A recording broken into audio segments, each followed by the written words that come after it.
truth, and the life. Sabi po doon sa John 14, verse 6. Sabi niya po daw sa Tagalog, sumagot si Jesus, ako ang daan, ang buhay. Wala makakapagod sa Ama kundi sa Ama. Amen. Hinihingal ko. Amen. So, dapat po tayong magpasalamat. Doon sa sinayaw po namin, sabi niya, salamat. Amen. Amen. Salamat Panginoon. Sa buhay na walang hanggan sa amin. This week po, sineselebrate natin yung Holy Week. Amen. So, tunay nga na napakabuti ng Diyos sa buhay. Amen. Siya lamang po yung daan. Wala pong ibang daan. Walang lumang daan, walang dating.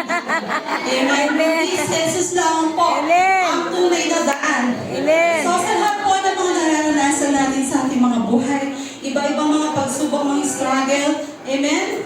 Tunay nga po ang Diyos ay hindi magkulang. Amen. So, magpatuloy lamang po tayo tungo sa hangganan na nais ng Diyos. Amen. Sa Diyos po ang magpatuloy.